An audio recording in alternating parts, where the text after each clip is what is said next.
Hidup kita itu susah itu kadang-kadang karena sering dolim tapi tidak merasa. Lewat omongan, lewat tulisan, merendahkan orang, melecehkan orang. Tanpa kita sadari itu yang berakibat feedbacknya kembali ke kita. Hidup itu terkadang kayak algoritma Instagram. Ibu tahu algoritma Instagram? Algoritma Instagram itu simple. Apa simpelnya algoritma Instagram itu? Algoritma Instagram itu adalah kalau kita membuka misalkan tayangan dan reels dakwah yang datang setelahnya itu konten-konten dakwah atau tidak? Konten-konten dakwah. Kalau kita membuka konten yang di dalamnya itu sepak bola, yang lainnya datang sepak bola atau tidak? Datangnya sepak bola. Hidup itu kadang-kadang dibuat oleh Allah persis sebagaimana algoritma Instagram. Kalau kamu mendolimi, yang datang kepadamu itu orang yang mendolimi kamu. Kalau kamu menyakiti, yang datang itu yang menyakiti kamu. Selamat datang dan selamat mendengarkan kajian dari Ustadz Abu Bassam Umar Mita. Semoga bermanfaat. Assalamualaikum warahmatullahi wabarakatuh. Ketika kita berada di sebuah panggung yang bernama panggung kehidupan di dunia, tentunya kita ini simpel memandang kehidupan kita. Bahwasanya kehidupan kita di dunia itu kita pingin sekali. Bahwasanya kita mendapatkan kebahagiaan. Yang kaya belum tentu bahagia. Yang miskin belum tentu sengsara. Karena pada dasarnya kebahagiaan itu tidak ditentukan oleh kekayaan, tidak pula ditentukan oleh kemiskinan. Jangan pernah beranggapan bahwasanya harta itu membawa kebahagiaan, bahwasanya pula kemiskinan itu menghilangkan kebahagiaan. Karena pada dasarnya kebahagiaan itu tidak ditentukan oleh dolar dan tidak pula ditentukan oleh dinar dan dirham. Setelah kita paham bahwasanya pada kehidupan kita secara sederhana kita itu ingin menemukan kebahagiaan. Dan itulah makna sejatinya yang kita ingin dapatkan pada kehidupan ini. Saya pernah didatangi salah satu orang kaya di Jakarta, pernah datang ke kantor ini. Beliau memiliki rekening yang tidak perlu saya ragukan betapa berlimpahnya harta yang dimiliki oleh beliau. Tapi ketika beliau datang ke sini, beliau merasa kesepian dan beliau merasa tidak bahagia di masa senjanya. Akhirnya beliau melihat tidak ada jalan saya untuk mendapatkan ketenangan kecuali saya harus mencari Allah. Dan saya tidak menemukan Allah pada perjalanan hidup saya kecuali di majelis ilmu dan bertemu orang solih. Itu menjadikan kita semakin paham. Hidup itu sebenarnya simpel dan sederhana. Bagaimana kita bisa menemukan kebahagiaan. Orang yang melakukan dosa belum tentu bahagia. Mungkin mereka menemukan kepuasan, tapi kepuasan itu tidak pernah sama dengan kebahagiaan. Orang yang puas biasanya hanya sebatas fisik, dan kepuasan itu biasanya hanya bersifat temporer dan bersifat sementara. Karena kepuasan itu bisa didapatkan dari apapun. Narkoba bisa membuat orang puas. Zina bisa membuat orang puas. Tapi apakah zina dan seluruh dosa itu memberikan kebahagiaan? Pastinya tidak, karena beda antara kebahagiaan dan kepuasan. Makanya kita sekali lagi, mindset kita pada kehidupan itu simpel dan sederhana. Kita itu harus mendapatkan kebahagiaan di dunia sebelum kita berharap mendapatkan kebahagiaan di akhirat kelak kita nanti. Maka ketika kita paham bahwasanya kita mengejar kebahagiaan, maka bahagia itu definisinya sederhana. Apa sih definisi bahagia? Mari kita lihat di sini. Kita menjumpai perkataan dari Imam Ibnu Qayyim bahwasanya bahagia itu kadang-kadang definisinya itu tidak rumit. Oh, bahagia itu lapang hatimu. Betul, itu bahagia. Oh, bahagia itu ketika setiap masalahmu mendapatkan jalan keluar. Betul, itu juga bahagia. Tapi ada makna lain yang terkadang tidak kita sadari, itu pun merupakan definisi kebahagiaan. Apa itu? Dari sebuah konsep hidup sederhana di dalam kebahagiaan itu, bahwasanya bahagia itu sederhana. Kalau hidup kita tidak mendapatkan kesialan, maka kita pasti akan merasakan kebahagiaan di dalam kehidupan kita. Slide-nya, Novel. Jadi sesungguhnya hidup sederhana itu adalah kebahagiaan itu sederhana. Yaitu adalah bagaimana kita tidak mendapatkan kesialan dalam hidup. Dan sesungguhnya kesialan itulah yang menjadikan kita suka sekali terforsir seluruh tenaga kita, terforsir seluruh kekuatan kita ketika kita mendapatkan kesialan di dalam kehidupan. Makanya setiap problematika, setiap perkara apapun yang ketika kita mendapatkan sesuatu yang tidak kita sukai, maka bisa jadi termasuk pada kategori kesialan.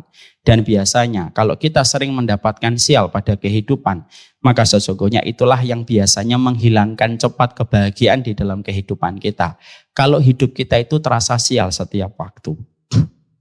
Makanya Imam Ibnu Qayyim di dalam kitabnya Miftah dari Sa'adah, beliau itu mengatakan kepada kita, sebenarnya syariat itu Allah turunkan kepada kita itu sederhana, supaya kita tidak mendapatkan sial. Karena setiap syariat itu tidak berfungsi apapun kepada kita kecuali membawa keberkahan dalam hidup kita. Salah besar kalau ada orang yang mengartikan syariat itu memenjarakan kita. Salah besar kalau ada yang menerjemahkan bahwasanya syariat itu memenjarakan kita dalam kehidupan. Enggak, syariat itu supaya kita tidak sial pada kehidupan kita. Dan kita tidak terperosok kepada sesuatu yang merugikan kita kalau kita mengikuti syariat. Karena syariat itu cahaya. Dan siapapun yang tidak mengikuti syariat, dia tidak mendapatkan cahaya. Dan siapapun yang tidak mendapatkan cahaya, dia gelap. Dan siapapun yang hidupnya gelap, sering terbentur dengan benda dan sering terperosok kepada selokan dan jurang. Kalau dia tidak mendapatkan cahaya dalam hidupnya. Orang daki gunung gelap, dia tidak bisa membedakan mana jalan yang harus dilewati dan mana jurang yang harus dihindari. Kenapa? Terlalu gelap. Kita biasanya kalau rumah kita jam 11 malam, listrik mati, kita tidak bisa membedakan mana letaknya meja, mana letaknya kursi. Dan akhirnya sering sekali lutut kita terbentur dengan linggiran meja. Dan terasa sakit, disebabkan karena rumah kita listriknya mati. Dan akhirnya kita jalan pun sering terbentur. Syariat itu dikatakan oleh Allah dengan sifat cahaya. Dan tidaklah syariat itu dikatakan cahaya supaya kita punya penerang, supaya kita punya pelita, dan pelita itu menghindarkan kita dari banyak benturan pada kehidupan. Itulah yang kita paham. Ada sebuah penerangan yang sangat sederhana. Contoh, Ibu dan Bapak tahu gimana baiknya kita kalau kita malam?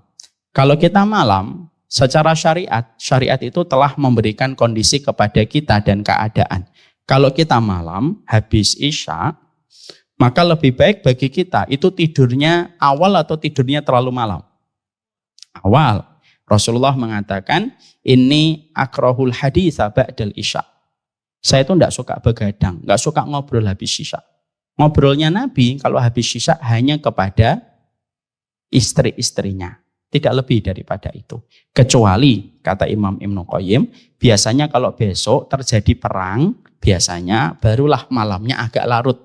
Membahas tentang strategi apa yang harus dipersiapkan pada pertempuran yang besok akan dihadapi. Selain itu Nabi tidak suka ngobrol. Banyak habis Isya. Ternyata kalau kita mengikuti syariat itu menghindarkan kita kesialan. Apa itu? Menghindarkan kita dari kemungkinan dan persentase badan kita terkena penyakit dalam.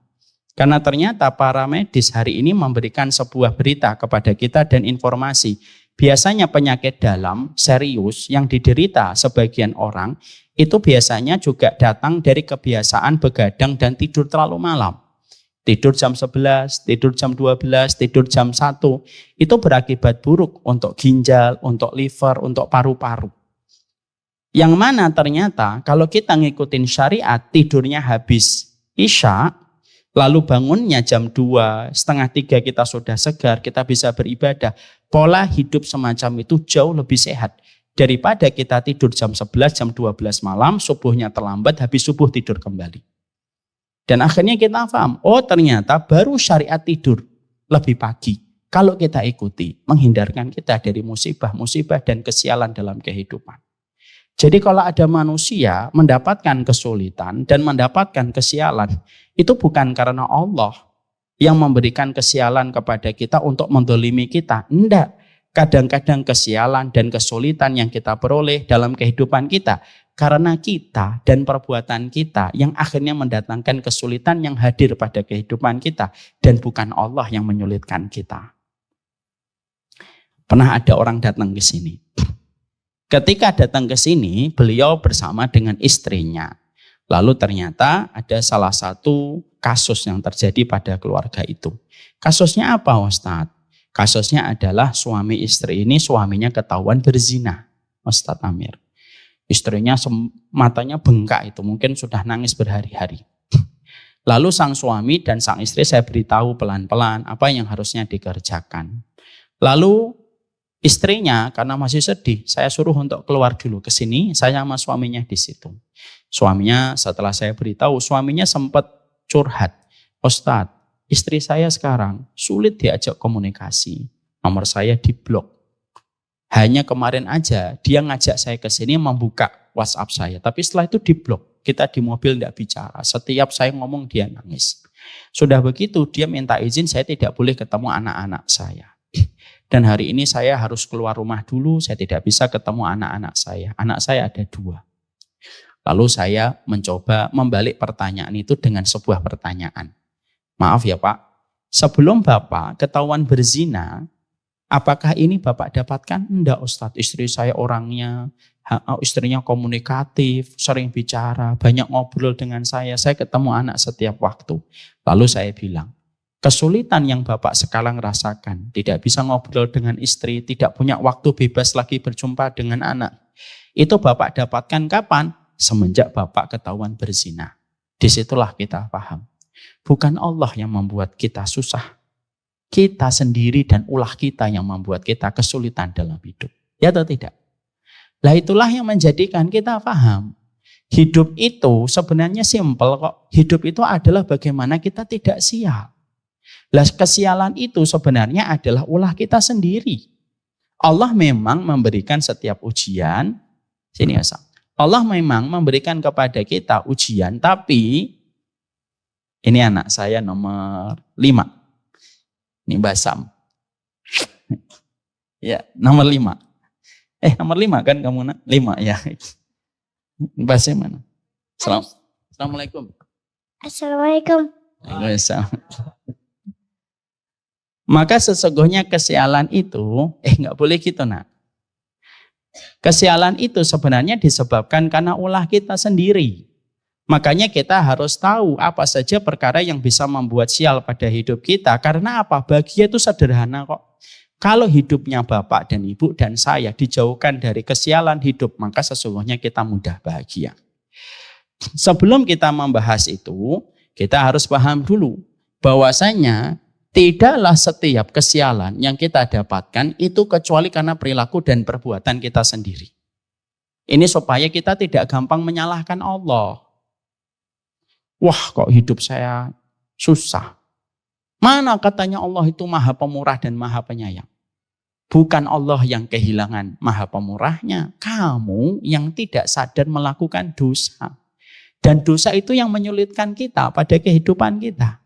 Makanya Allah menyampaikan di dalam surat Asy-Syura ayat yang ke-30, "Wa ma asabakum mim musibatin fabima kasabat aydikum wa ya'fu an katsir." Allah itu kan jelas memberikan penjelasan supaya masing-masing dari kita itu harus evaluasi karena manusia itu sukanya nyalahin orang. Tidur lehernya sakit yang disalahin bantal. Ya, salah bantal. Oh, bantalnya nggak ngapa-ngapain kok.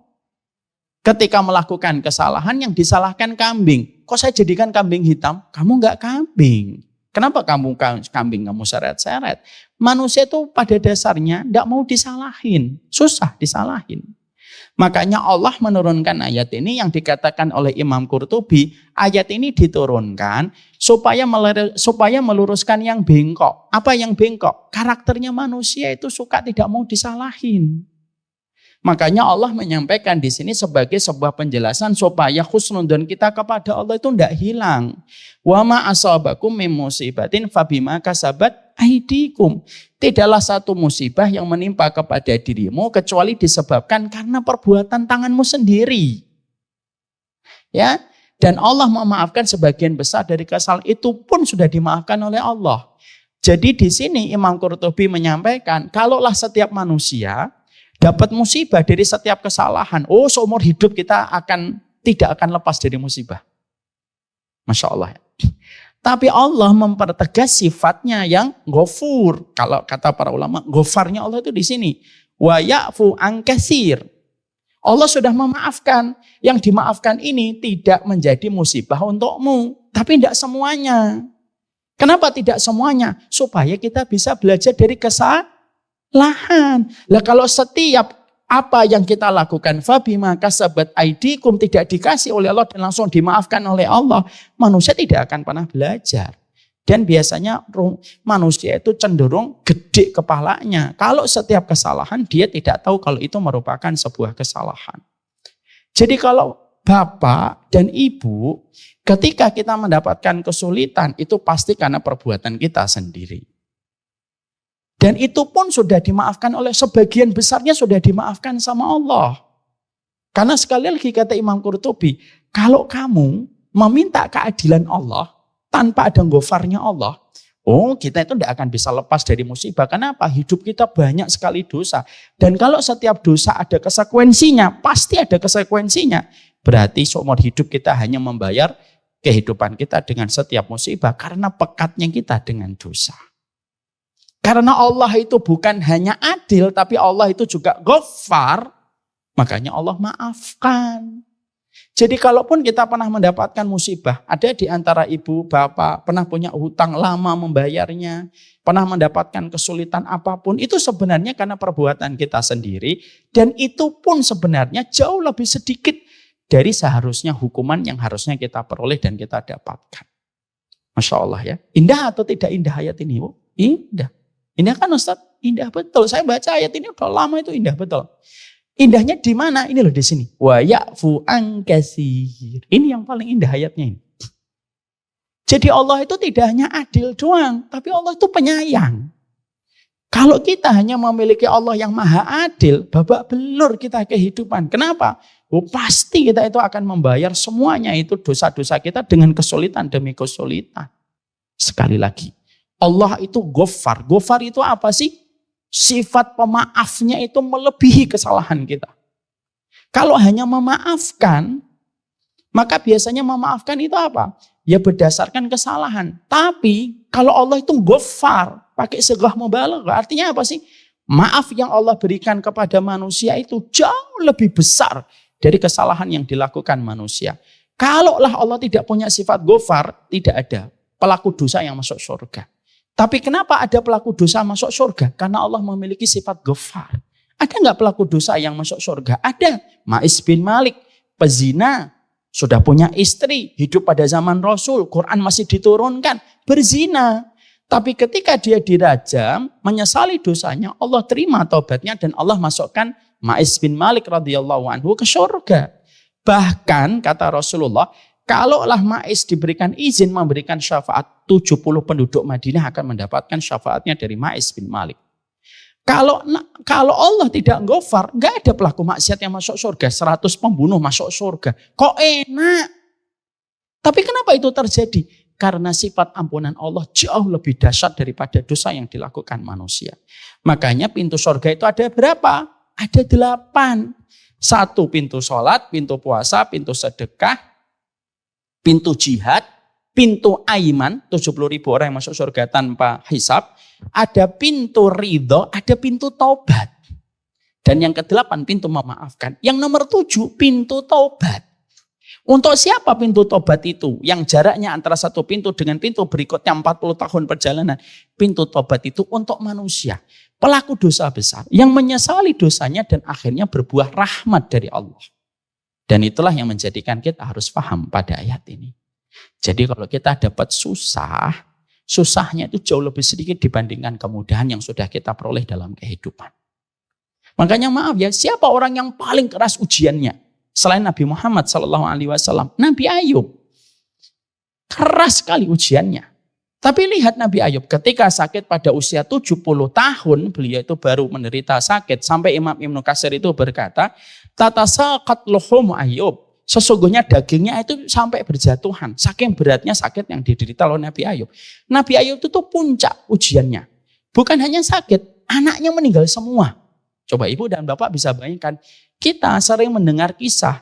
Kita sering mendengar kisah teman kita, anaknya meninggal dunia, sedihnya luar biasa. Orang tua mana yang tidak remuk hatinya kalau anak itu meninggal dunia? Itu baru satu. Nabi Ayub semua anaknya meninggal dunia. Bukan hanya itu, usahanya hancur semuanya. Semua ladangnya itu habis. Biasanya manusia kalau diuji, ada yang diuji penyakit, hartanya masih banyak. Ada yang hartanya banyak, tapi ternyata mungkin dia menderita sakit. Biasanya salah satu dari tiga. Kalau Nabi Ayub, tiga-tiganya. Dirinya sakit, ditambah lagi usahanya bangkrut, ditambah lagi. Yaitu apa? Anaknya meninggal dunia semuanya. Tapi ketika itu diderita oleh Nabi Ayub 70 tahun sisanya, itu pada waktu usia 70 tahun, maka pada saat itu istrinya sempat ngomong kepada Nabi Ayub, kenapa lima lam tat'ullaha ayyashfiyak? Kenapa kamu tidak pernah berdoa kepada Allah supaya Allah menyembuhkan engkau wahai Ayub? Perhatikan jawaban Nabi Ayub. Aku sudah disehatkan 70 tahun, masa aku tidak bisa bersyukur dan bersabar 70 tahun sisanya? Aku ini sudah disehatkan 70 tahun. Dapat istri, dapat anak yang sehat, dapat kemudian ladang yang memberikan panen yang luar biasa. Ini 70 tahun. Ini anak saya ke-6. Baru pada pulang.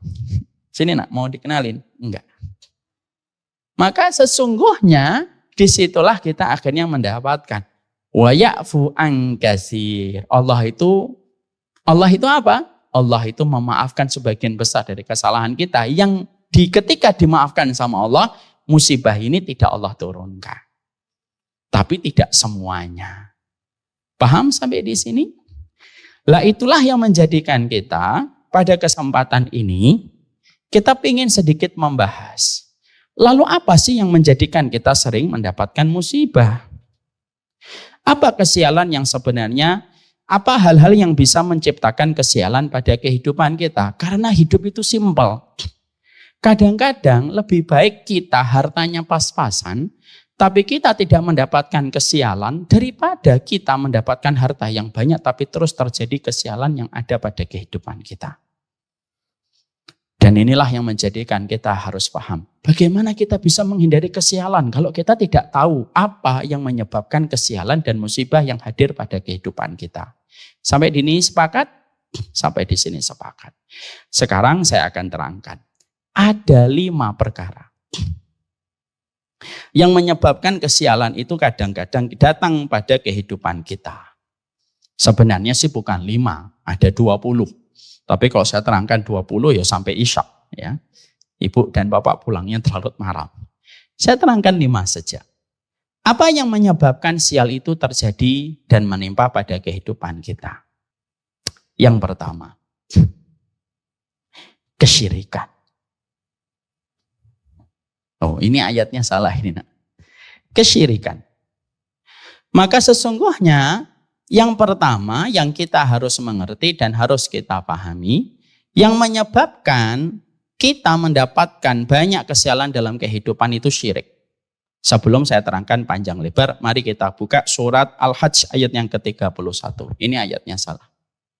Allah menyampaikan kepada kita, yang menyebabkan kesialan demi kesialan itu hadir pada kehidupan manusia, ketika manusia itu sudah porak-poranda fondasi keimanan yang ada pada dirinya ketika melakukan syirik.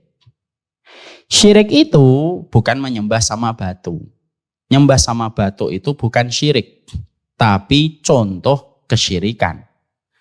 Syirik itu apa? Dikatakan oleh Rasulullah dalam satu definisi. Antaj'ala lillahi niddan fahuwa khalaqaka. Yang dinamakan syirik itu adalah sesungguhnya kamu mendatangkan tandingan bagi Allah padahal Allah yang menciptakan kamu. Itulah syirik. Disitulah kita akhirnya memahami. Kesialan pertama yang ada pada kehidupan manusia, kalau nanti di urusan akhirat jelas syirik itu memporak-porandakan manusia dan tidak akan pernah mendapatkan kehidupan yang bahagia di akhirat. Sebagaimana kesyirikan itu ketika di akhirat menjadikan manusia jauh dari kata kebahagiaan dan mustahil mendapatkan kebahagiaan ketika melakukan kesyirikan dalam kehidupan di akhirat, maka sesungguhnya syirik itulah yang menjadi salah satu di antara perkara yang menjadi tanda kesialan. Saya sampaikan kisah nyata Bapak dan Ibu. Karena kadang-kadang kisah nyata itu lebih mengena dan membuat kita berpikir lebih mendalam. Saya pernah didatangi oleh suami istri. Datang ke rumah. Qadarullah malam-malam gitu. Saya sempat agak kaget. Kenapa kok beliau datang malam-malam? Pasti karena urusan penting. Datang. Lalu beliau berkata, Ustadz mohon maaf sekali. Kakek kami sudah sakaratul maut beberapa hari tidak kunjung meninggal dunia. Saya langsung berkata, oh itu mungkin belum sakaratul maut. Mungkin baru proses sakit yang luar biasa. Tapi belum sakaratul maut. Ternyata dua orang suami istri ini, dia tahu, paham definisi sakaratul maut. Karena dia mengikuti rutin kajian kita di kitab At-Tadhkirah. Ini namanya Basim. Ya, Basam dan Basim, Ustaz. Maka sampai mana tadi? Oh ya. Maka saya mengatakan bisa jadi itu bukan sakaratul maut, tapi beliau ngeyel mengatakan itu sakaratul maut, Ustaz gitu. Saya tanya, gimana kondisi yang ada pada kakek kalian? Diceritakanlah kakinya dingin, sudah tidak merespon omongan, kemudian sering melihat ke atas, kalau diomongin sudah tidak lagi bisa menjawab pertanyaan dan pernyataan kami. Oh saya bilang, oh ini sakaratul maut. Sudah berapa hari? 3 hari. Wah, saya bayangkan sakaratul maut 3 hari itu kayak apa rasanya. Lalu beliau menginginkan dan berharap, Ustadz tolong sekali Ustadz besok bisa datang. Ya, kalau memang malam ini tidak bisa, saya bilang maaf sekali akhi. Saya malam ini persiapan untuk umroh besok. Qadarullah besok saya harus berangkat umroh pagi. Tentunya saya tidak bisa datang. Tapi saya mengganti memberikan badal. Ini ada badal, ada ustadz, teman saya, sahabat saya, biar nanti nengok di lokasi. Akhirnya hari berikutnya saya persiapan umroh berangkat, saya tetap keep kontak dengan sahabat saya. Ternyata sahabat saya itu cerita. Dia mengatakan benar ini sakaratul maut. Lalu sahabat ini bercerita ketika saya melihat kondisinya, ketika dalam kondisi sakaratul maut, lalu dia berpikir ini pasti ada sesuatu yang dia tahan pada satu alat yang dijadikan tempat kesyirikan. Yang mana ketika benda itu belum dihilangkan, dia akan mengalami kesakitan sampai benda itu dihilangkan. Teman saya langsung ngumpulin keluarganya, ngajak ngomong baik-baik. Maaf, kakeknya menyimpan sesuatu atau tidak. Ilmu atau benda-benda yang dikeramatkan. Ternyata keluarganya saling bergantian pandangan. Lalu salah satu di antara keluarga itu berkata, ya kakek kami punya satu kamar khusus. Kamar itu khusus hanya untuk kamarnya beliau. Tidak boleh ada yang masuk ke kamar itu. Kuncinya disimpan. Dan beliau ternyata memiliki benda-benda yang disimpan di kamar itu. Dan beliau suka sekali masuk ke tempat kamar itu di hari-hari tertentu. Teman saya ini langsung berkata, saya ingin untuk datang ke kamar itu. Saya ingin buka kalau diperkenankan. Kalau memang sudah kondisinya kayak gini, tidak ada pilihan yang lain. Saya mohon maaf kalau saya lancang, tapi itu mungkin salah satu jawabannya ada di situ. Masya Allah, teman saya akhirnya diberikan kunci, aksesnya masuk ke kamar tersebut. Dan ternyata ada benda-benda yang memang dikeramatkan oleh kakek itu. Akhirnya benda-benda itu dikumpulkan, diruqyah, dihancurkan sebagiannya. Lalu setelah itu tidak lama dengan izin Allah. Yang asalnya kesulitan, beratnya luar biasa. Dan itu terasa bagi setiap orang yang melihatnya. Akhirnya dengan izin Allah beliau meninggal dunia. Walaupun tidak ada satupun kalimat Allah yang terucap di bibirnya. Kisah nyata ini. Disitulah kita akhirnya menjumpai dan kita mendapati. Kesyirikan itu hanya menyebabkan babak belur pada kehidupan kita. Karena Allah itu membenci kesyirikan. Dan ketika Allah sudah membenci kesyirikan, apa yang bisa diharapkan manusia yang sudah dibenci oleh Allah ketika melakukan kesyirikan itu? Makanya sampai Allah ibaratkan di dalam surat Al-Hajj itu sebagaimana dia dilemparkan dari tempat yang tinggi disamber dengan burung dan dilemparkan ke tempat yang jauh. Itu menunjukkan bahwasanya Orang yang melakukan kesyirikan itu akan berada kepada kepusingan yang tidak ada akhirnya. Makanya tidaklah kita jumpai orang yang sudah datang ke tempat-tempat pesugihan, melakukan kesyirikan, kecuali hidup pasti berantakan. Dia hanya berpindah dari satu kecemasan kepada rasa kekhawatiran dan tidak ada ujungnya perkara itu. Sehingga akhirnya yang dikorbankan banyak. Masih ingat ada satu dukun yang bertobat sebelum meninggal dunia? Ki Joko Budu. Saya pernah mendengar kisahnya karena saya tertarik bagaimana seorang dukun cukup terkenal dan sudah mendapatkan nama yang cukup luar biasa di masyarakat yang masih memuja mistik dan klinik, kok bisa tobat? Di antara semua pemaparan dan penjelasan beliau, ada yang beliau jelaskan. Saya itu setelah tobat meninggalkan kesyirikan, hidup saya lebih tenang, jauh lebih tenang daripada ketika saya menjadi dukun. Walaupun duitnya banyak. Jadi inilah yang menjadikan kita paham. Kita dan hidup kita disetting oleh Allah bahwasanya kita itu tidak bisa lepas dari Allah. Makanya kalau ada manusia disetting oleh Allah, lalu diciptakan oleh Allah, settingannya adalah dia membutuhkan Allah, tapi dia justru berpindah kepada makhluk, ya kita bisa bayangkan, makhluk bergantung sama makhluk itu tidak akan pernah kecuali saling menyeret kepada kerusakan. Karena apa? Tempat dia bersandar adalah tempat yang lemah. Orang terseret kepada arus banjir, tapi kalau dia meraih sampah, dia meraih gedebok, maka tetap terseret. Kapan dia akan tertahan dari seretan banjir yang begitu deras? Kalau dia meraih pohon atau akar pohon yang menancap di pinggir sungai, mungkin dia bisa terselamatkan.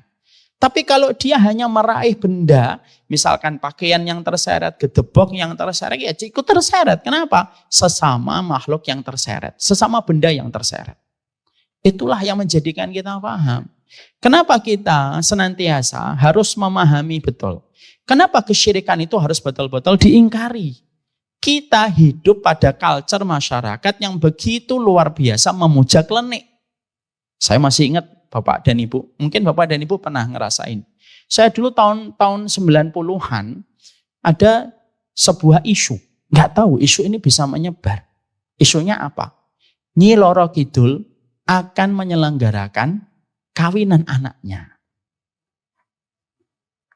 Kalau pingin selamat, maka dan pingin tidak dijadikan tumbal di antara keluarga kita, maka kita harus memasang dengan 3 jari dikasih cat hijau di tiap rumah kita.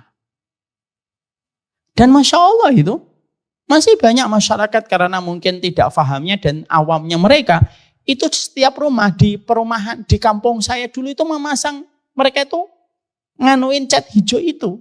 Karena mereka tahu, karena mereka meyakini bahwasanya itu bisa menolak bala. Akhirnya apa yang terjadi? Orang kalau syirik hanya ditambahkan rasa khawatirnya sebagaimana Allah menyampaikan di dalam surat Jin. Fazaduhum rohaqa. Allah menambahkan rasa takut dan menambahkan rasa takut kepadanya. Dan itulah yang menjadikan kita terasa sial. Sial itu datang kapan? Ya ketika kita sudah tidak percaya lagi dengan Allah. Perasaan yang dimiliki sama orang yang sudah melakukan syirik itulah yang akhirnya menghadirkan kesyirikan. Orang misalkan nabrak kucing tidak sengaja sudah. Tapi karena dia merasa sial tabrakan beneran. Betul atau tidak? Ketika nanti begini, nanti harusnya begini. Lalu karena dia percaya kesyirikan, akhirnya apa? Terjadi. Karena apa? Apa yang kita pikirkan itu menghadirkan apa yang kita khawatirkan. Makanya kenapa kita kalau mendatangi orang sakit, kita berdoa la ba'sa tuhurun insya Allah. Karena doa itu supaya kita mikirnya itu tetap positif. Supaya kita tetap positif. Makanya kita menjumpai dan kita mendapati Rasulullah itu pernah mendatangi seorang Arab Badui tua. Lalu Arab Badui tua, bismillahirrahmanirrahim. Allah itu menghadapi Arab Badui tua itu, lalu Allah itu mengatakan, Rasulullah mengatakan, la ba'sa tahurun insyaallah, tidak apa-apa, sakitmu ini akan mensucikan dirimu. Dan tidak apa-apa sakitmu ini. Tapi orang tua Arab Badui itu justru mengatakan, apa, sakit ini akan membinasakan saya. Dan akhirnya betul, tidak lama setelah itu Arab tua Badui ini akhirnya meninggal dunia. Persis dengan apa yang dia katakan. Makanya akhirnya kesyirikan demi kesyirikan itu membuat susah kehidupan. Hari ini syirik itu masih banyak. Warung, sering kita temukan bagaimana warung makan, tapi ada tanda-tanda kesyirikan di pintunya. Ya kan? Dan itu sering kita jumpai. Orang tidak merasa bahwasanya kesyirikan itu dibayar mahal, pasti ada tumbalnya. Kenapa? Karena tidak ada yang gratis ketika kita sudah meminta kepada makhluk. Makanya sederhana banget. Hidup itu sederhana. Kalau tidak pingin sial, jangan syirik. Sudah yakin sama Allah. La khaira illa khairuka, wa la taira illa tairuka, wa la ilaha illa ghairuka. Tidak ada kebaikan kecuali datang kepadamu, ya Allah. Tidak ada kesialan adalah kecuali yang kau tetapkan, dan tidak ada ilah kecuali engkau. Itu tenang hidup kita. Tapi kalau kita sudah mikirnya macam-macam, akhirnya apa? Kita terpenjara. Melakukan apapun tuh takut terus. Disebabkan karena kesyirikan yang sudah ada di dalam kehidupan seorang manusia. Jangan syirik. Yakin sama Allah. Ya, maka sesungguhnya itulah yang dikatakan. Makanya Allah menyampaikan, wa may yusyrik billah fa ka'annama kharra minas sama' fatakhtafuhu at-tayr aw tahwi bihi ar-rih fi makanin sahih.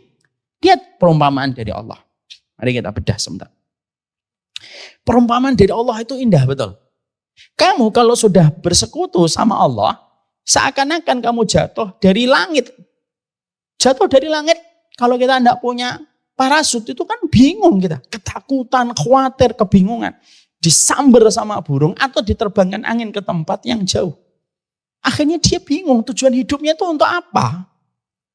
Jadi orang yang hari ini memuja ilmu-ilmu kesaktian gitu. Sampai akhirnya melakukan kesyirikan. Tidak paham dia. Antara yang didapat dengan yang dikorbankan tidak pernah seimbang. Itulah kenapa Islam itu sangat menjaga diri kita supaya kita tidak melakukan kesyirikan. Kenapa? Sekalinya melakukan kesyirikan, rusak, hidupmu akan penuh dengan kesialan. Makanya sebagian ahli tafsir Imam Ibnu Katsir itu mengatakan ini juga merupakan sebuah penjelasan orang yang mati dalam kondisi syirik, ruhnya akan dilemparkan dari langit yang ketujuh sampai ke permukaan bumi. Ya, kenapa syirik sampai segitunya Ustadz? Loh gimana kamu? Syirik kok nggak sampai kayak gitu? Kamu sudah berani mendatangkan kecintaan kepada makhluk yang kamu berikan lebih besar ataupun sama dengan kecintaan yang harusnya diberikan kepada Allah. Ingatkan keluarga kita jangan sampai kesyirikan. Masih banyak yang suka melakukan kesyirikan tanpa kita sadari. Ketika baru menjabat sudah melakukan ritual-ritual kesyirikan. Ya, baru mendapatkan sesuatu sudah melakukan ritual kesyirikan. Bahkan maaf ya, pagelaran-pagelaran acara besar hari ini yang katanya merupakan bagian dari hidup modern saja sudah tidak lepas dari kesyirikan. Undang pawang hujan, lalu pawang hujannya katanya, oh saya itu punya remote atas langit. Coba kebodohan apa yang lebih bodoh daripada kebodohan orang yang mereka itu berdekatan dengan orang yang melakukan kesyirikan. Saya pernah lihat itu di YouTube. Ada orang yang mengaku sebagai pawang hujan. Anehnya dia berkata, saya punya remote. Saya punya remote langit. Jadi saya bisa ngatur langit itu. Astagfirullahaladzim. Dan kayak gitu pun masih banyak yang percaya. Kadang-kadang yang membuat kita tidak kehabisan pikir. Orang-orang yang pintar yang menjadi panitia. Bisa mengundang orang semacam itu. Disitulah saya baru paham. Pintar dunia itu belum tentu paham akhirat. Paham di sini ibu-ibu? Paham. Ini yang pertama. Yang kedua yang membuat kita sial pada kehidupan kita dijelaskan oleh Rasulullah SAW. Yang kedua, Novel. Yang kedua itu adalah durhaka kepada orang tua. Nanti ini ada penjelasan ya. Kalau dia adalah anak laki-laki, dia itu durhaka kepada orang tua. Kalau dia perempuan sudah menikah, apa yang membuat dia sial? Durhaka kepada sang suami. Nah, kita bahas dulu yang pertama.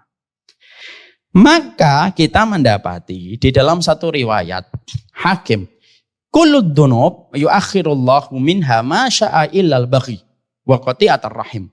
Yu'ajjilullahu li sahibihi qablal mamat. Ini kan mengkhawatirkan ini kalau kita tidak perhatikan dan tidak kita notice. Semua dosa diakhirkan balasannya oleh Allah sesuai dengan kehendaknya. Kecuali dosa durhaka kepada orang tua. Ya, wa qati'atar rahimin, dan memutuskan tali silaturahmi. Ini artinya silaturahmi kepada orang tua. Al-baghyu itu kedzaliman. Allah akan menyegerakan balasan tersebut kepada pelakunya di dunia sebelum kematiannya. Artinya, kalau bapak-bapak ada satu masalah dan kesulitan yang kita rasakan dalam hidup, nggak ada perkara yang dicek pertama kali kecuali apa? Hubungan kamu dengan ibu dan bapak. Makanya ada sebuah kisah yang diceritakan di dalam kitab Adabul Mufrad oleh Imam Bukhari. Walaupun ini adalah mu'allaq, tapi mu'allaq itu apa ya? Terputus, apa itu? Tidak disebutkan sanadnya, tapi kalau mu'allaq itu datang dari Bukhari itu diterima. Ada sebuah kisah. Namanya seorang ahli ibadah namanya Jurayj. Jurayj, tahu Jurayj? Jurayj ini adalah seorang ahli ibadah pada masa sebelum Rasulullah. Ya, dialah orang yang Masya Allah, kalau berbicara tentang bayi yang bisa bicara, itu cuma dua. Isa dan kisah yang berkaitan tentang Jurayj. Ahli ibadah ini luar biasa ibadahnya. Dia membangun sebuah tempat ibadah di samping rumahnya. Tempat ibadah ini, sinagognya ini dipakai untuk beribadah kepada Allah setiap waktu secara maksimal setiap saatnya. Ahli ibadah dan taat sama ibunya. Satu waktu dia sholat. Ketika dia sholat, ibunya manggil, "Hei Jurayj." Ketika beliau Jurayj ini lagi dalam kondisi sholat, dia berpikir, apakah saya batalkan sholat saya, ataukah saya penuhi panggilan ibu saya? Maka dia memilih, saya melanjutkan sholat. Dipanggil sama ibunya yang kedua kalinya. Lalu dia berpikir kembali, saya melanjutkan sholat atau saya menjawab jawaban ibu. Dia tetap melanjutkan sholatnya. Lalu dipanggil lagi ibunya yang ketiga, lalu dia berkata kembali, apakah saya tetap sholat atau menjawab jawaban atau panggilan ibu saya? Dia memilih sholat. Sampai akhirnya ibunya berkata, apa perkataan dari ibunya? "Wah Jurayj, semoga engkau tidak dimatikan sampai kamu melihat seorang pelacur." Lalu kalimat itu sudah diucapkan. Ketika kalimat itu sudah diucapkan oleh seorang ibu, kalimat itu menggelegar di atas langit. Perjalanan Jurayj kemudian berjalan kembali. Maka pada satu waktu di kampungnya Jurayj ini ada seorang pelacur dan ada penggembala sapi yang mereka berzina. Pezinanya hamil dan ketika hamil dia tidak punya suami, ditangkap oleh sang raja. "Sini kamu. Sini kamu." Lalu pelacur itu ditanya, siapa bapak dari anakmu ini yang kamu kandung? Karena kamu nggak punya suami. Pelacur itu bohong. Maka sesungguhnya ini anaknya Jurayj. Kaget sang raja, karena sang raja tahu bahwasanya nama itu adalah ahli ibadah dan punya tempat ibadah di samping rumahnya.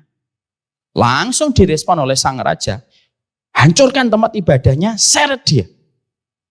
Akhirnya betul. Datanglah pasukan yang diperintahkan oleh sang raja, dihancurkan tempat ibadahnya Jurayj. Diseret Jurayj untuk menghadapi hukuman dan menghadapi konsekuensi.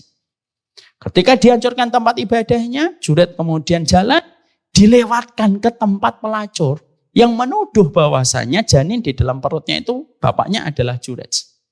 Lalu ketika dia melihat pelacur itu yang menuduh dia melihat pelacur itu. Dilihatlah pelacur itu yang telah berdusta atas nama dirinya. Yang sepanjang hidupnya Jurayj tidak pernah melihat pelacur. Dilihatlah pelacur. Inilah yang kamu zinai sampai kamu punya keturunan di dalam rahimnya. Jurayj melihat. Sampai akhirnya Jurayj mendapatkan hukuman. Dan akhirnya hukuman didapatkan oleh Jurayj itu di dalam penjara. Sampai akhirnya wanita itu ketika lahir anaknya ngomong bahwasanya ternyata anak bayi ini ngomong, bapaknya itu bukan Jurayj, tapi bapaknya itu penggembala sapi yang berzina dengan perempuan itu. Masya Allah. Akhirnya Jurayj itu dilepaskan sama sang raja dan sang raja menyesal. Lalu dia berkata kepada ahli ibadah ini, aku bangunkan kembali ya tempat ibadahmu dengan emas, enggak usah. Aku bangun kembali dengan perak, enggak usah. Kata Jurayj. Maka dia sambil menjawab tersenyum. Bangunkanlah kembali tempat ibadahku sebagaimana sebelumnya saja. Tidak usah diperbagus, sebagaimana sebelumnya saja. Itu yang aku minta. Sembari beliau tersenyum. Sang raja nanya, kenapa kamu menjawab sambil tersenyum? Iya, karena aku teringat dengan ucapan ibuku. Gara-gara aku tidak merespon panggilannya, hingga 3 kali ketika aku lagi sholat, ibuku sempat berkata, tidak akan mati Jurayj itu sampai dia melihat wajahnya sang pelacur. Dan saya melihat wajahnya pelacur ketika sebelum saya dijebloskan ke penjara. Dan ternyata doa ibunya dikabulkan sama Allah. Imam Bukhari ngomong, ibu-ibu dan bapak, Masya Allah ya, ternyata kita mendapati Jurayj yang saat itu tidak menjawab panggilan ibunya karena sholat. Sholat loh, bukan karena maksiat. Tapi lagi sholat. Itu pun ternyata walaupun dia tidak menjawab panggilan ibunya gara-gara sholat. Tapi ketika ibunya mengucapkan satu kalimat dan kalimat itu menembus langit hingga diterima sama Allah. Kalimat itu nyampe dan akhirnya terjadi kesialan dalam kehidupan Jurayj. Artinya apa yang kita dapatkan dalam kisah itu? Loh, kalaulah sholat saja, walaupun sebagian ulama mengatakan itu sholat sunnah pada saat itu yang seharusnya Jurayj bisa membatalkan. Itu pun bisa menyebabkan kesialan hadir pada kehidupan ahli ibadah ini. Loh, apalagi dalam kehidupan kita. Banyak laki-laki hari ini ngaji kemana-mana, tapi sekalinya mereka ngaji, ternyata mereka ketika mendapatkan perintah dari ibunya, belum tentu dia bisa merespon perintah dari ibunya. Itu yang menghadirkan kesialan hadir pada kehidupan kita. Karena jimat terbesar kehidupan manusia itu terletak kepada siapa? Jimat terbesar kehidupan manusia itu terletak kepada ibunya. Jadi jimat kita yang paling besar itu ya sama ibu kita. Jimat yang paling halal, jimat yang paling sunnah. Jimat kan biasanya haram kalau datang dari dukun. Tapi jimat itu datang dari perkara yang halal, itu datang dari ibu kita. Datangnya, durhakanya manusia kepada orang tua, ini yang menyebabkan kesialan yang dirasakan manusia. Kalau Jurayj saja, sholat saja, tidak memanggil padahal dia sedang menghadap sama Allah, itu akhirnya dapat sial gara-gara dia tidak merespon panggilan ibunya. Loh, apalagi manusia hari ini yang kadang-kadang karena istrinya dia durhaka kepada ibunya. Karena dosa dan aktivitas kerjaannya dia durhaka sama ibunya. Lah gimana kamu akan bebas dari segala kesulitan? Kalau pembebas kesulitan yaitu adalah ibumu, tidak kamu respon dengan balasan yang terbaik. Mau ya ibu-ibu, nanti ibu-ibu kalau dapat kisahnya Jurayj gak usah nakut-nakuti dan ngancem anaknya. Kamu tahu gak kisahnya Jurayj? Tahu mah, hati-hati loh ya, gak usah gitu. Tapi disitulah ini menjadi sebuah teguran untuk setiap laki-laki. Dan kita juga mendapati bahwasanya kalaulah setiap dosa disegerakan sebelum mati, maka para ulama mengatakan mafhumul mukhalafahnya itu apa? Pemahaman terbaliknya itu apa? Berarti semua kebaikan yang disegerakan sebelum mati itu apa? Kebaikan sama orang tua. Ini saya dapatkan kisah nyata ini. Sekitar 3 hari yang lalu ada salah satu jamaah saya itu cerita kisah nyata ini. Saya bacakan supaya kita semakin paham. Ya, ini. Dia cerita supaya menjadi hikmah bagi setiap orang. Dia itu pada saat itu, innalillahi. Enggak apa-apa saya. Dia pada saat itu, Basam sama ini di sana nak, udah ada tempat yang Abi bangunkan di sana. Ya. Ada sebuah ikhwan cerita. Pada saat dia itu akan datang ibunya, di rekening dia itu hanya ada uang 1.200.000. Dia cerita sama saya. Di rekening saya tinggal 1.200.000 Ustaz. Tapi qadarullah ibu saya mau datang ke rumah saya. Dan saya ingin sekali bawa ibu saya ke tempat-tempat makan yang enak. Tinggal 1.200. Ya sudahlah bismillah aja lah. Akhirnya ibunya baru datang dibawa ke restoran Arab. Dengan niatan untuk betul-betul memuliakan ibunya. Ketika dia bawa ke restoran Arab. Tiba-tiba baru selesai makan, uangnya sudah berkurang dari 1.200.000 sudah berkurang hampir 500.000, tinggal 700-an. Tapi dia niat, enggak, pokoknya saya habiskan uang ini enggak apa-apa, yang penting ibu nyaman. Karena jarang-jarang ibu saya makan enak. Ibu bisa bayangkan, di rekeningnya 1.200.000. Baru saja selesai makan, ngantar ibunya, dia berpikir 700.000, mana restoran yang bagus, tapi bisa kecapai dengan harga 700.000-an lagi untuk nanti malam. Itu ngajak makan siang. Masya Allah, baru keluar dari restoran Arab jalan, tiba-tiba ada yang telepon dia. Akhi, begini. Iya, saya transfer ya. Kemarin yang belum selesai, saya transfer. Ditransfer. Hingga 2 digit. Belum selesai itu, selang 2 jam, 3 jam, tiba-tiba dapat transfer lagi. Ada salah satu penerbitan yang menggunakan jasa beliau, lalu beberapa waktu belum bisa memberikan profit, pas hari itu dia tiba-tiba mendapatkan WhatsApp. Saya kirim ya, ada 2 digit lagi. Dan uangnya langsung melambung hampir menyentuh 50 juta. Padahal baru saja membelikan makanan Arab yang dia belikan di tengah kondisi rekeningnya yang cuma tinggal 1.200.000. Jadi disitulah kita mendapati bahwasanya kesialan hidup kita itu terkadang datang dari laki-laki yang terkadang melakukan kesalahan kepada orang tua. Lalu mereka tidak menyadari kesalahannya sampai Allah memberikan teguran dengan kesialan. Dan sebaliknya keberuntungan hidup kita itu sederhana. Doanya orang tua. Saya tuh pernah ditanya sama teman satu leteng dengan saya gitu. Ketika beliau melihat ada berbagai macam kemudahan. Yang saya tidak bermaksud mensucikan siapapun di hadapan Allah. Ketika beliau tahu di masa pandemi ini saya menyelesaikan 8 buku, Bu. Bapak gitu.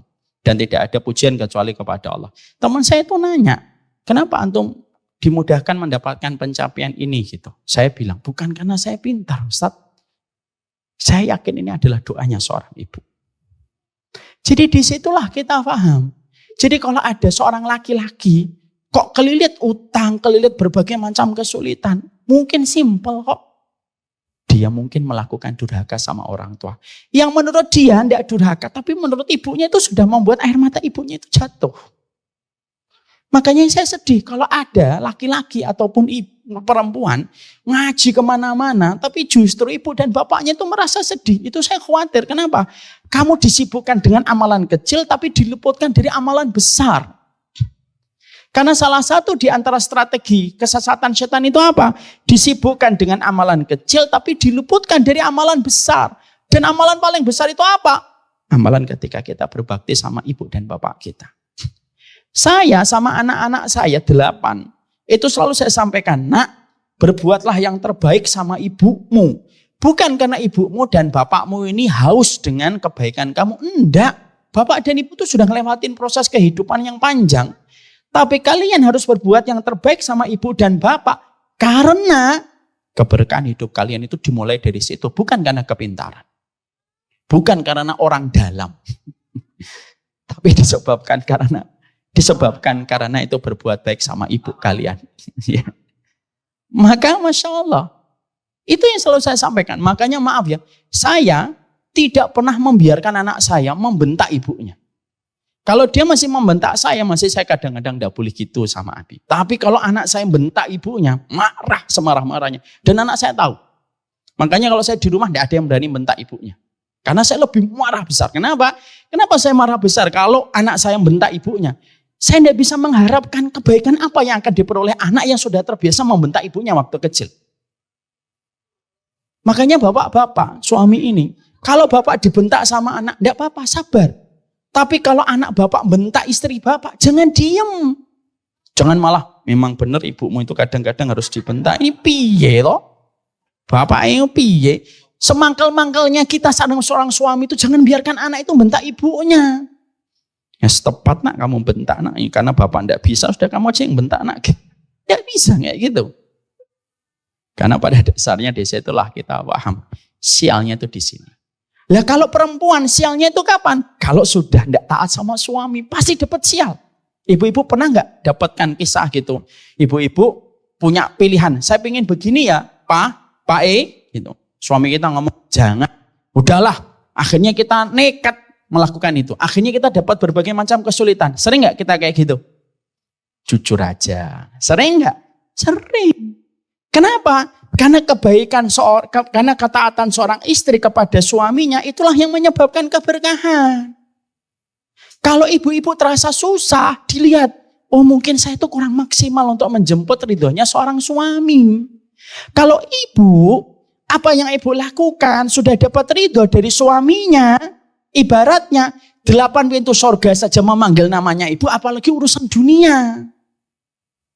Jadi kalau ada seorang perempuan gitu, kok tiba-tiba ada masalah-masalah yang terjadi dalam hidupnya, yang harus dikoreksi, bukan istighfarnya dulu, tapi bagaimana hubunganmu dengan ibumu, hubunganmu dengan suamimu dulu.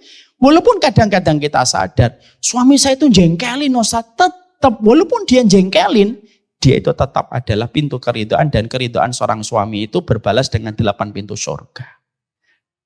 Istri saya itu sering ngomong, sering sekali, kadang-kadang ketika saya memberitahu gitu ya, udah Bu, jangan di situ, ini aja. Kadang-kadang kan beliau yang namanya perempuan ya, udah lebih, ini aja, ya sudah. Saya sudah ngasih tahu ya. Kadang-kadang seiring waktu baru dia menemukan kesulitan itu, dan baru dia ngomong, iya Bi, yang benar pilihan Abi. Makanya pilihan suami itu dijadikan oleh Allah menjadi ujian bagi istri. Makanya Allah itu menyuruh dan menyederhanakan kehidupan wanita itu enggak rumit. Kenapa Allah sederhanakan wanita itu enggak rumit? Karena Allah tahu bahwasanya perempuan itu panjang perasaan. Makanya dibuat sederhana. Kalau kamu taat sama suami pasti berkah. Dan itulah ujian seorang wanita. Ujian wanita itu bukan datang ke kajian. Banyak wanita yang datang ke kajian tapi belum tentu patuh sama suami. Betul enggak Ustadz? Betul. Ujian suami itu setelah pulang ke kajian, dia dapetin istri, dapetin suaminya, dia tetap sabar. Walaupun suaminya itu di mata dia itu terkadang menjadi akuntan paling handal untuk menghitung kekurangan suami. Kadang-kadang maaf ya, suami istri itu kadang-kadang jadi akuntan handal untuk menghitung kekurangan suami. Makanya kan banyak istri kadang-kadang suaminya dipuji sama orang, Masya Allah Mbak, suamimu baik ya. Istrinya, kamu gak tahu aja di rumah itu. Padahal yang namanya orang pasti punya kekurangan. Jadi kalau ibu-ibu susah atau maaf ya, sudah terdiagnosa sakit, tidak ada yang pertama kali harus dilakukan. Minta ridho dari suaminya dan minta kesembuhan dari suaminya. Itulah sistem hidup. Anak laki-laki kalau ada masalah ke ibunya. Perempuan kalau ada sesuatu dalam hidupnya harus koreksi sama suaminya. Anaknya bapak dan ibu itu nanti kalau ada masalah dikoreksi lewat ibunya. Adil Allah itu. Enak banget Ustadz, kalau saya salah saya harus minta ridho sama suami saya. Kok nggak adil? Jangan bilang gitu. Lah anak-anak ibu 5 itu semuanya minta ridhonya ibu. Jadi laki-laki itu kadang nggak gampang loh. Kita yang bekerja, kita yang melakukan sesuatu, kita yang bertanggung jawab sama kehidupan keluarga kita, dan kita yang nanti pertama kali dihisap oleh Allah. Tapi anak-anaknya harus hormat kepada ibunya 3 kali lipat daripada hormat kepada seorang bapak. Allah itu adil. Ini ada kisah gitu ya. Ada salah satu jamaah yang pernah ikut kajian di sini. Lalu mengatakan sakit. Saya lalu berkata, coba Bu, koreksi, minta maaf sama suaminya. Tanya sama suaminya ridho sama dirinya atau tidak. Dilakukan Bu. Masya Allah ya. Penyakitnya memang tidak sembuh 100%, tapi akhirnya dia lebih ringan menjalani terapi yang harus dilewati. Sekali lagi, sialnya seorang wanita itu satu. Apa yang dilakukan tidak diridhoi sama suami. Itu pasti sial hidupnya. Ini ada sebuah kisah nyata ini. Ada seorang perempuan, dia pergi ke satu tempat, tidak diridhoi sama suaminya. Di tempat itulah, di perjalanan dia tabrakan. Suaminya sudah ngomong, ndak usah, tunggu saya aja. Tunggu saya. Alah Habib itu tunggu lama, biasanya macam-macam. Ya Allah tunggu sebentar. Udahlah gak usah lah, nanti aja ketemu lagi nanti. Insya Allah pas Habib pulang, saya juga pas pulang. Pergi dia tanpa izin suaminya, tabrakan. Jadi disitulah. Jadi kalau ada perempuan tiba-tiba mendapatkan sial, dicek hubungan dia sama suami lagi apa. Enak banget ya jadi suami Ustaz. Gak enak, demi Allah gak enak. Karena suami tanggung jawabnya besar di sisi Allah. Paham nomor 2? Paham insya Allah. Yang ketiga, Saya singkatkan karena waktu sudah 11:30. Yang ketiga, kedoliman kepada makhluk itu juga sama. Kedoliman sama makhluk itu yang menyebabkan kehidupan kita jadi susah. Makanya kan hadisnya sama dalam riwayat yang tadi. Kullu dzunubin yuakhirullaha ma yasha illal baghya wa qati'atur rahim. Semua dosa itu Allah itu terkadang akhirkan hukumannya tergantung sesuai dengan apa yang Allah kehendaki. Kecuali dua, durhaka dan berbuat dolim. Maka kedoliman kepada makhluk, menyakiti makhluk Allah itu hanya membuka tirai diri manusia dengan Allah sebagai pencipta makhluk tersebut. Ada di YouTube, nanti dicek. Ada seorang ulama besar namanya Syekh Nabil Al-Iwadhi. Syekh Nabil itu cerita kisah nyata, Ibu. Ada seorang, dia itu memperlihatkan di video. Dia menangkap tikus. Karena saking sebelnya sama tikus itu tuh disiram minyak, dibakar dari ekornya. Disiram, sebagian dari tubuhnya tikus itu diangkat, terus dibakar. Dari ekornya itu dibakar. Pas ketika tikus itu dibakar itu direkam. Tikus itu goyang luar biasa, lepas gitu. Lepas dari tangannya. Tikus itu masuk ke dalam rumah yang membakar, menyentuh semua barang-barang yang udah terbakar dari tirai, terus ke tempat buku-buku anaknya, dan tidak lama, 2 jam setelah itu, rumah itu ikut terbakar. Bersama dengan matinya tikus yang didolimi. Syekh Nabil, seorang ulama besar dari Kuwait itu mengatakan, lihat, dolim sama tikus saja bisa mengakibatkan Allah yang turun tangan dan Allah yang memberikan keadilan kepada makhluk yang ia ciptakan ketika terdolimi. Itu tikus. Padahal maaf ya, secara hukum fikih boleh nggak kita membunuh tikus? Boleh. Membunuh tikus itu tidak ada masalah. Silahkan bunuh tikus, tapi jangan menyakiti. Maka ketika tikus, makhluk pengerat saja, ternyata ketika didolimi dengan cara yang tidak ma'ruf, itu menyebabkan akhirnya Allah yang turun tangan untuk menyelesaikan kedoliman itu, apalagi ketika mendolimi seorang makhluk yang bernama manusia yang dia bersujud kepada Allah, walaupun dia tetap memiliki kekurangan. Hidup kita itu susah itu kadang-kadang karena sering dolim tapi tidak merasa. Lewat omongan, lewat tulisan, merendahkan orang, melecehkan orang. Tanpa kita sadari itu yang berakibat feedbacknya kembali ke kita. Hidup itu terkadang kayak algoritma Instagram. Ibu tahu algoritma Instagram? Algoritma Instagram itu simple. Apa simpelnya algoritma Instagram itu? Algoritma Instagram itu adalah kalau kita membuka misalkan tayangan dan reels dakwah yang datang setelahnya itu konten-konten dakwah atau tidak? Konten-konten dakwah.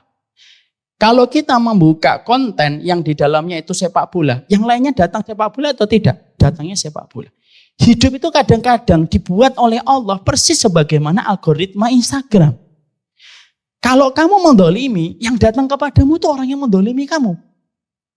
Kalau kamu menyakiti, yang datang itu yang menyakiti kamu.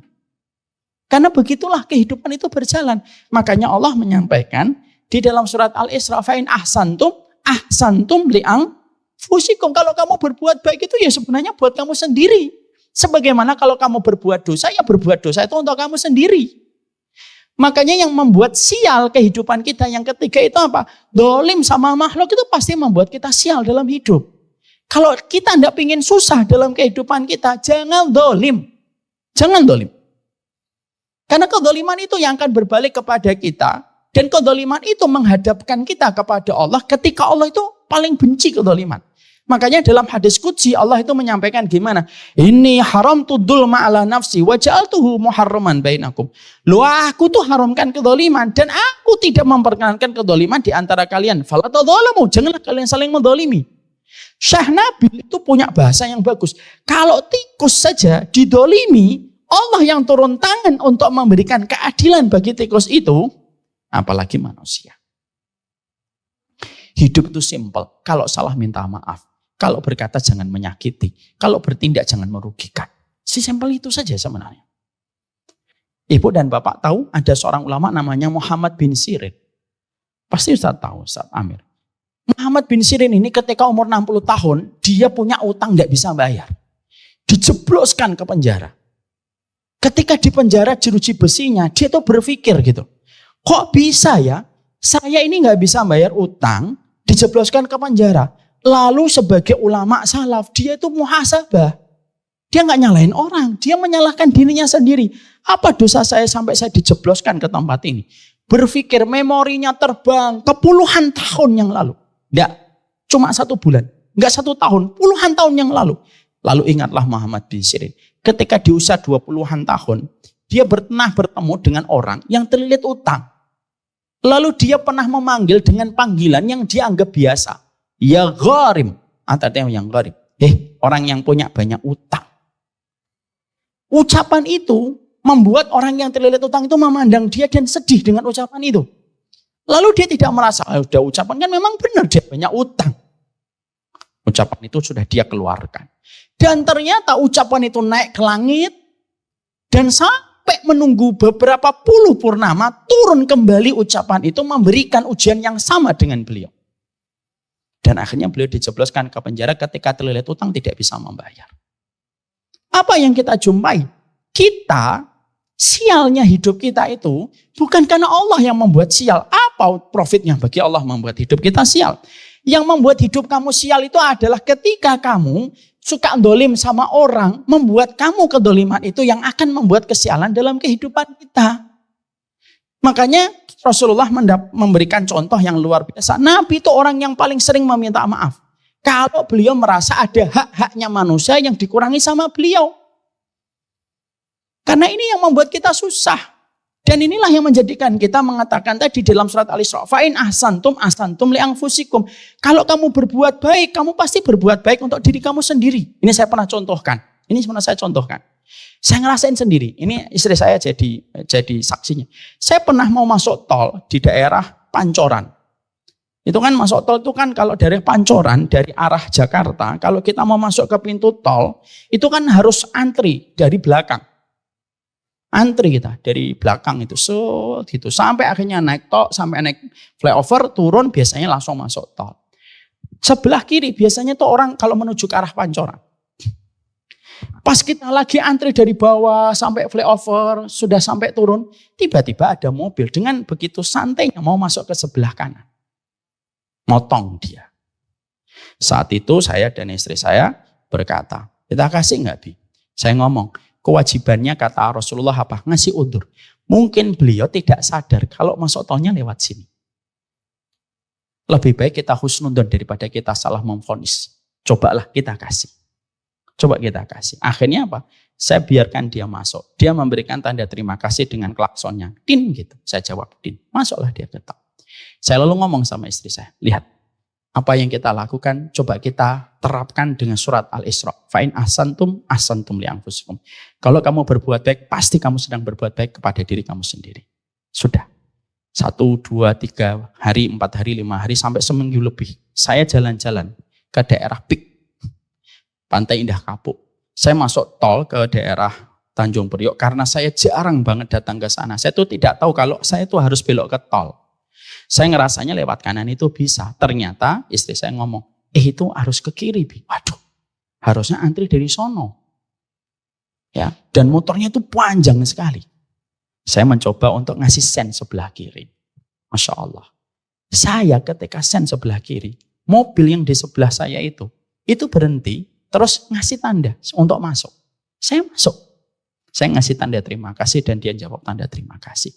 Sesama istri saya berkata, Masya Allah ya, kita husnudon sama orang. Hari ini orang husnudon sama kita. Padahal biasanya kalau kita lagi kayak gitu, biasanya itu orang emosi, ya atau tidak? Terus din gitu, marah-marah, mundur dari belakang sono gitu. Padahal kadang-kadang orang yang nyerobot bukan tentu dia niatnya nyerobot, karena enggak ngerti. Sama ketika saya saat itu, karena saya jarang ke Pik, saya tuh enggak ngerti kalau itu tuh harus masuk ke kiri. Dan ternyata apa yang saya berikan orang di Pancoran dikasih balasannya oleh Allah persis.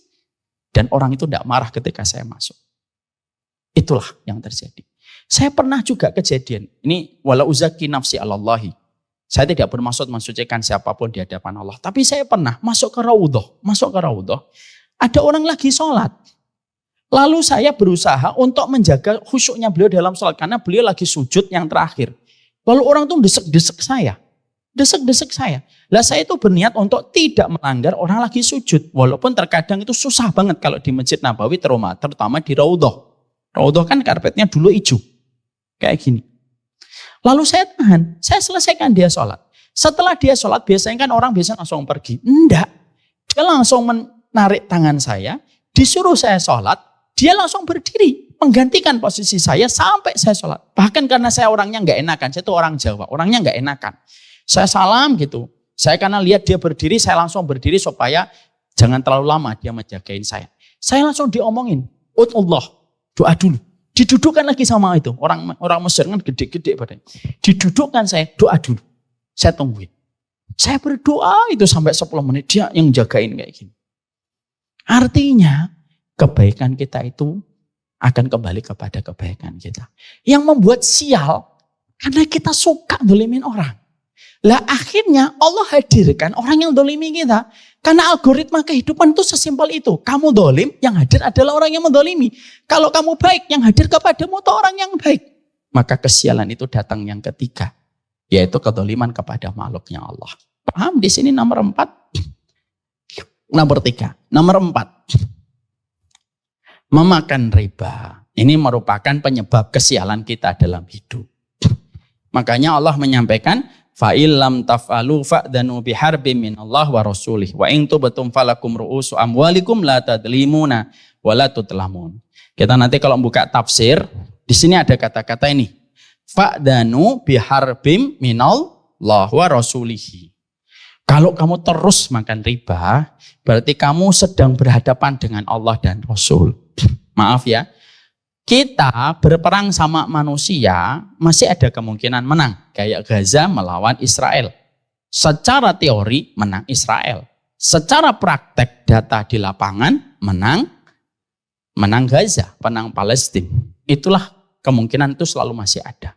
Dulu Maroko ketika Piala Dunia, Maroko itu melawan Jerman, menang. Ya, terus melawan Spanyol, menang dia. Akhirnya dia ketemu dengan Perancis baru kalah.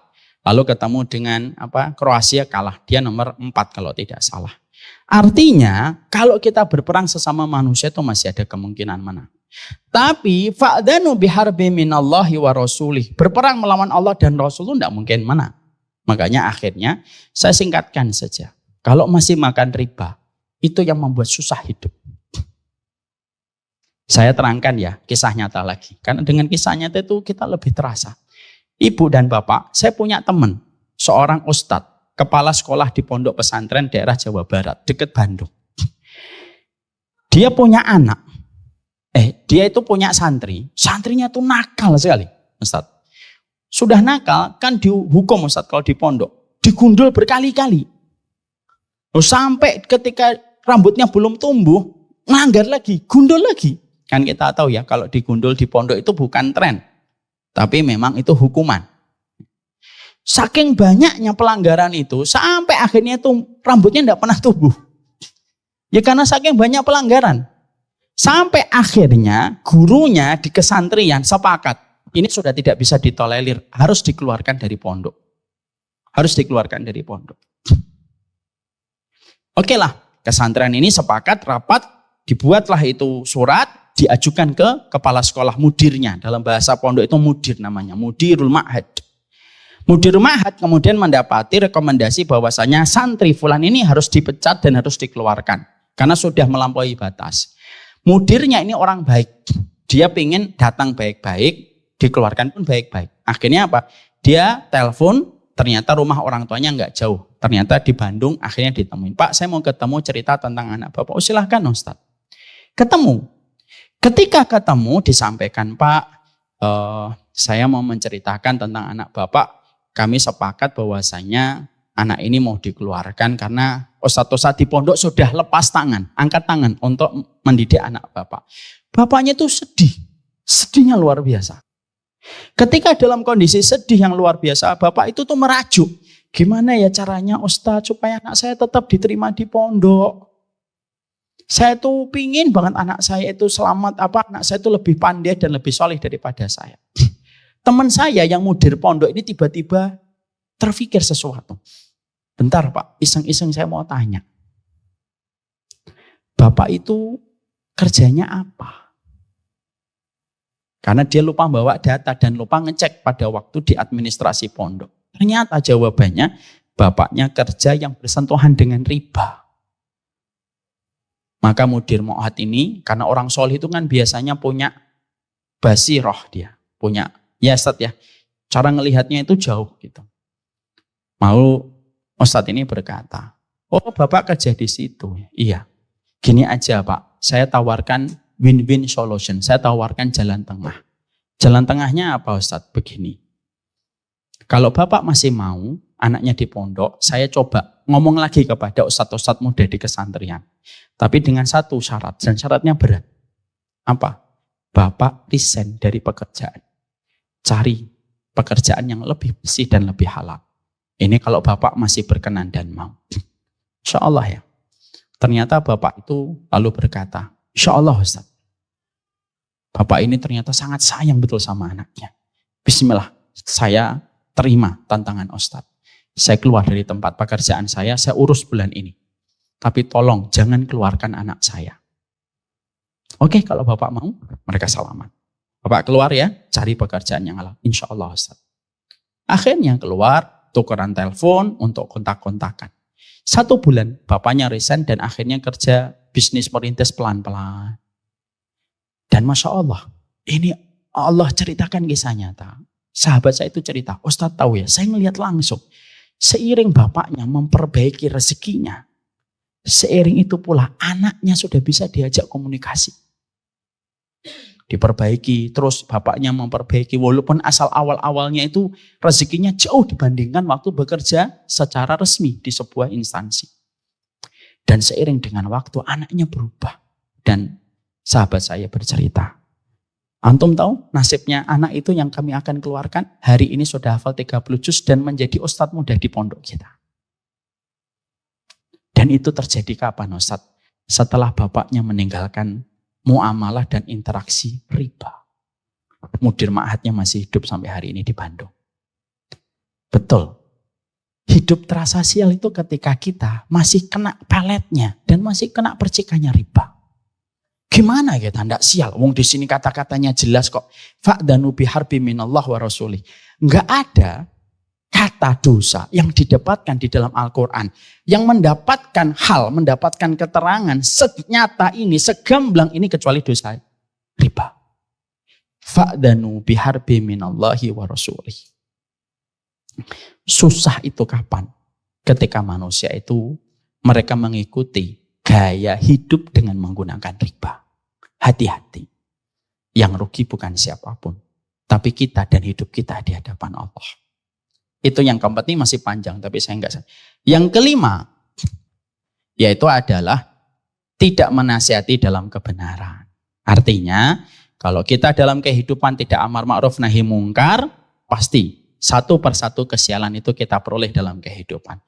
Dikatakan walladzi nafsi biyadihi la ta'murunna bil ma'ruf wa la tanhawunna 'an munkar aw la yusyiqannallahu ayyab asa alaikum iqaban min indih summa la tatunnahu fala yastajibu lakum.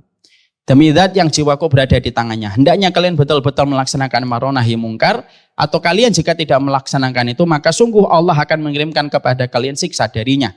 Kemudian kalian berdoa kepadanya, dihindarkan dari siksa, tapi Allah tidak mengabulkan doa kalian. Ini menunjukkan kepada kita yang menjadikan kita sial itu biasanya kalau meninggalkan amar ma'ruf. Jelas itu, kalau itu saya dapatkan ini ada kisah nyata lagi. Saya penuh dengan kisah nyata karena dalam perjalanan dakwah saya yang sudah hampir 17 tahun mempertemukan saya dengan banyak kisah nyata. Saya dulu tinggal di Pamulang. Ada sebuah komplek perumahan, saya tidak usah sebutkan. Komplek perumahan itu depannya itu gede jalannya dan remang-remang kalau malam. Yang akhirnya menjadikan orang itu banyak pacaran. Dan setiap kita pulang kalau malam itu orang pacaran itu kanan kiri itu. berceceran. Dan biasanya orang-orang bukan komplek, tapi orang-orang kampung yang biasanya malah pacarannya di tempat-tempat komplek yang semacam itu. Karena apa? Remang-remang. Dan banyak penjual di situ. Ya kan? Makanya ibu dan bapak, kalau nanti bapak dan ibu ke Jakarta Timur, ada itu namanya flyover. Flyover itu disebutnya apa? Flyover cinta, karena banyak orang pacaran di situ. Dan bukan hanya orang pacaran, itu bersinergi dengan hubungan mutualisme dengan penjual semangka, penjual nanas yang biasanya ada di situ. Lah sama, di komplek kita itu dulu, Ustadz, itu banyak orang pacaran. Lah saya pada saat itu, ada masjid besar di situ, karena saya setiap pagi itu kajian subuh, saya itu lalu resah gitu, saya mengkondisikan, gimana ini orang pacaran masuk kita diam, ngapain kita ke masjid kalau kita membiarkan. Ayolah kita sweeping damai. Kita ingatkan saja, kita buat tulisan-tulisan yang mengingatkan orang tentang pacaran. Akhirnya mengumpulkan orang masing-masing donasi untuk membuat tulisan-tulisan yang akan kita pasang di pinggir-pinggir jalan itu. Jangan biarkan dirimu disentuh sama laki-laki yang tidak mau bertanggung jawab dan lain sebagainya. Yang namanya kekuatan kata-kata ya tidak seefektif yang kita bayangkan kan. Justru orang pacaran di depan tulisan. Akhirnya membuat kita itu pusing loh, malah di depan tulisan tuh mereka pacaran. Ada tulisan, jangan dekati pacaran. Ya di depan itu dia pacaran, gitu kan. Akhirnya ada beberapa jamaah bapak-bapak yang sepuh ngomong, "Nggak Ustadz, kalau hanya pakai tulisan nggak efektif." Nah terus gimana Pak? Harusnya kita call action Ustadz. Ya sudah, ayo kita call actionnya gimana? Kita sweeping damai. Nggak usah kasar-kasar, kita suruh pulang supaya mereka nggak nyaman. Akhirnya karena ini usulan datang dari bapak-bapak senior, ya lebih mudah karena mereka punya apa itu link, ya mereka punya orang dalam dengan dengan developernya. Akhirnya ada sweepingnya damai, nggak pernah kasar. Pokoknya pulang Mas, di sini bukan tempat pacaran, pulang Pak. Nah ketika kita lagi ngadain itu, ada salah satu bapak-bapak keberatan. Dia komen kepada salah satu bapak-bapak di masjid. Ngapain sih kalian sweeping kayak gitu? Nggak usah gitulah. Yang penting mah kita urusan kita sama Allah. Nggak usah kita ngerasa untuk bisa lebih baik daripada orang lain. Dia ketika ngomong kayak gitu nyampe ke telinga kita akhirnya menjawab, kita tidak bisa memuaskan setiap orang. Dan beliau menyatakan resisten, tidak suka dengan cara itu. Ya kita tidak bisa nyenangin semua orang. Akhirnya berjalan. Satu waktu, sudah lama itu, sudah berbulan-bulan setelahnya, tiba-tiba ada yang mengetuk pintu rumah saya. Gitu. Sore-sore menjelang maghrib. Saya buka, terus saya agak kaget. Karena beliau agak jarang ke masjid, tapi memang saya kenal. Loh, ya Pak ada apa gitu. Nah, beliau datang ke saya, terus ngebruk saya. Terus dia nangis gitu. Duduk, ngobrol, saat itu rumah saya masih di Pamulang. Terus ngobrol, saya sajikan minuman, kita ngobrol. Terus dia berkata, Ustadz, saya mohon maaf ya gitu. Ada apa Pak? Iya, beberapa bulan yang lalu ketika Ustadz dan banyak bapak-bapak di masjid ngadakan sweeping damai, saya adalah orang yang paling membenci, menentang. Oh iya, oh Bapak, iya Ustadz itu saya. Mungkin Ustadz mendengar, ya Pak sampai ke saya. Saya mohon maaf ya Ustadz, ya Pak enggak apa-apa, semoga paham niat kita baik kok. Saya jelaskan, enggak ada yang kasar Pak, iya Ustadz saya tahu. Enggak ada yang kita bentak juga, ya Ustadz saya tahu. Terus saya tanya, terus apa hubungannya dengan Bapak datang ke sini? Nih, di sini jawabannya. Anak saya beberapa hari yang lalu ngomong Ustadz, beliau hamil, padahal belum menikah. Dan dia nangis. Saya mau nggak mau harus menikahkan anak saya Ustadz. Ya saya peluk beliau, sabar ya Pak. Iya, saya betul-betul nyesel itu Ustadz.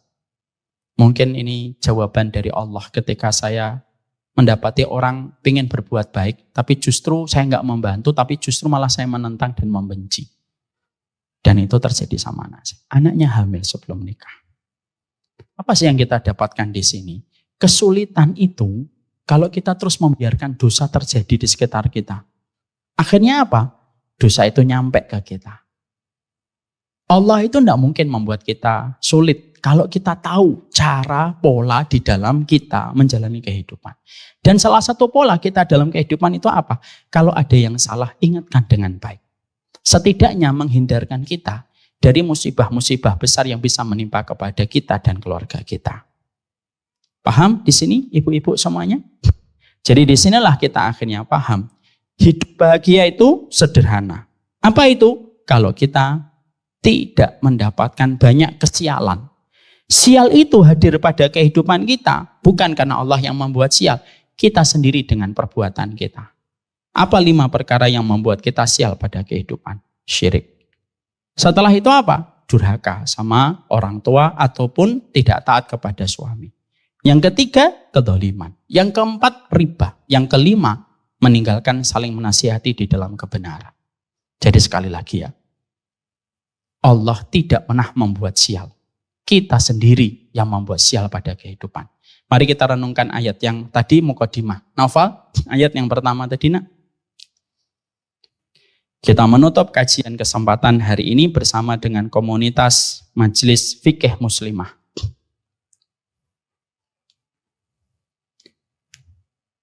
Enggak, ayat setelahnya ini. Sebelumnya ini. Ya.